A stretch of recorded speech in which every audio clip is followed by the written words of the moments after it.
apa, gue cuma anak biasa dari Bandung. Tapi mimpi gue, lebih besar dari gang rumah gue sendiri. Ucap Raffi Ahmad.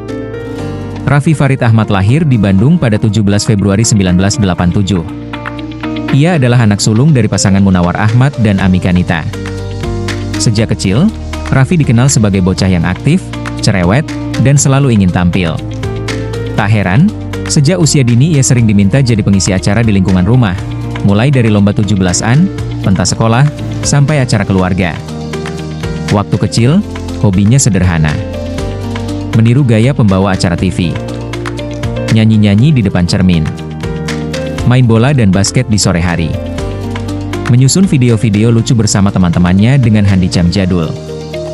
Di rumah, Raffi adalah anak yang kadang bikin ibunya pusing karena tak bisa diam, tapi justru itulah yang membuat dia berbeda. Sejak kelas 6 SD, Raffi mulai sering bilang ingin jadi orang TV. Ibunya awalnya menganggap itu angin lalu. Tapi tekad Raffi ternyata lebih kuat. Saat SMP, ia diam-diam mengikuti casting di Bandung, walau berkali-kali ditolak. Ia bahkan rela naik angkot bolak-balik hanya untuk ikut audisi yang kadang hanya membayar nasi bungkus.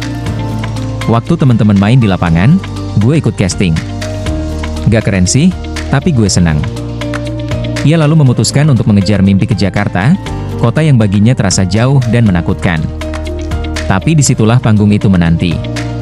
Panggung yang dulu hanya ada dalam imajinasi anak kecil dari gang sempit di Bandung. Bintang bersinar awal yang sederhana tapi bermakna. Raffi memulai karirnya sebagai figuran. Pernah jadi cowok lewat di belakang kamera. Pernah hanya kebagian satu dialog.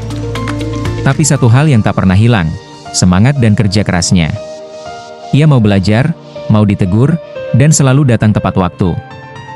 Tak butuh waktu lama, wajah khasnya mulai dikenali. Lalu datang tawaran sinetron, FTV, iklan, dan akhirnya acara musik yang membuat namanya melejit.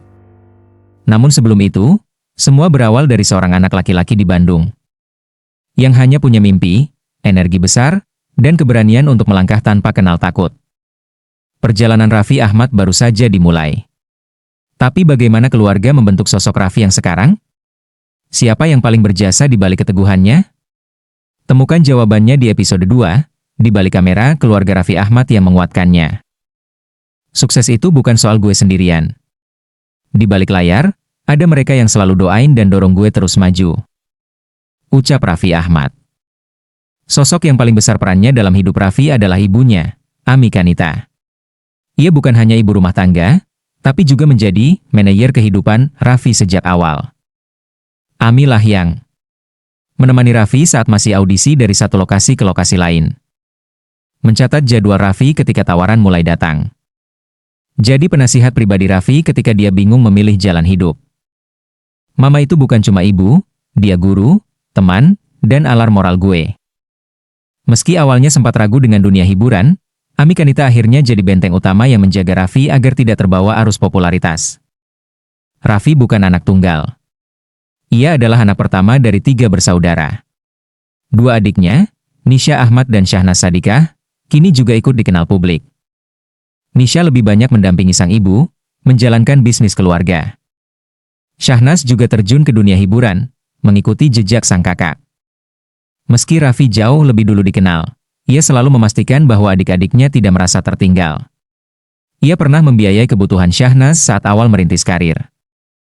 Gue nggak mau jadi bintang sendirian. Kalau bisa, kita semua bersinar bareng.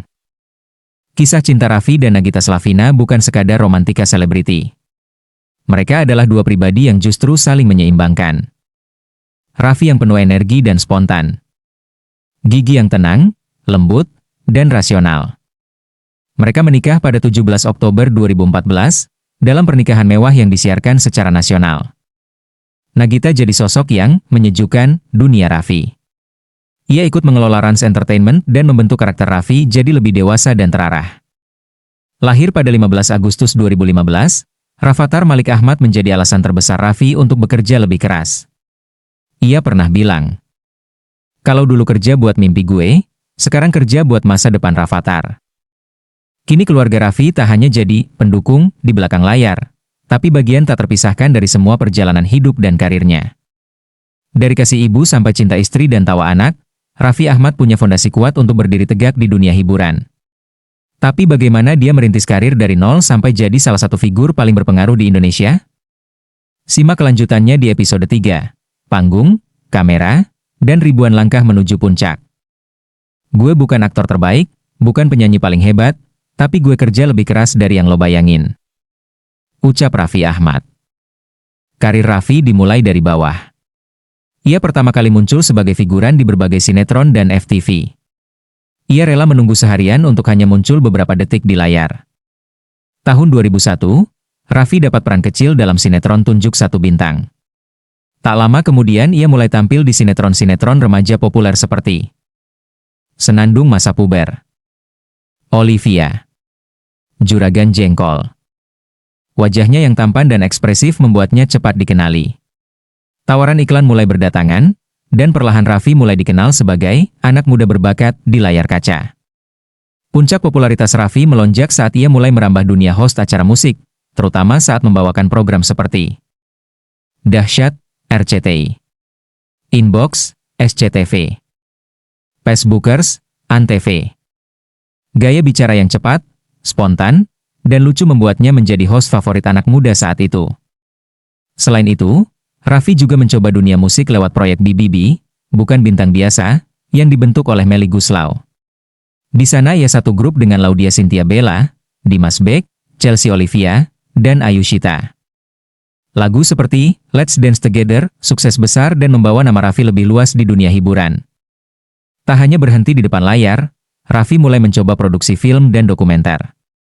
Ia sempat membintangi dan memproduksi film Liar, 2008. Love is Cinta. Bukan Bintang Biasa The Movie. Raffi juga mendirikan rumah produksi dan mencoba duduk sebagai produser muda. Pada tahun 2019, bersama Nagita Slavina, Raffi mendirikan Rans Entertainment, kanal YouTube dan media digital yang mengubah wajah hiburan Indonesia. Rans bukan hanya tempat Raffi berkarya, tapi jadi kerajaan digital yang memayungi. Podcast, acara hiburan keluarga, vlog kehidupan sehari-hari, bisnis NFT, kuliner, sepak bola, hingga klub basket. Kini, Rans berkembang menjadi holding media dan gaya hidup yang nilainya miliaran rupiah. Gue nggak mau selamanya jadi entertainer. Gue mau bangun legacy. Di balik semua itu, Raffi dikenal sebagai pekerja keras sejati. Jadwal syutingnya gila, mulai pagi buta hingga larut malam. Ia sering tidur di mobil antar lokasi. Lo bisa punya bakat, tapi kalau lo nggak kerja keras, lo cuma akan jadi penonton. Raffi bukan yang paling sempurna.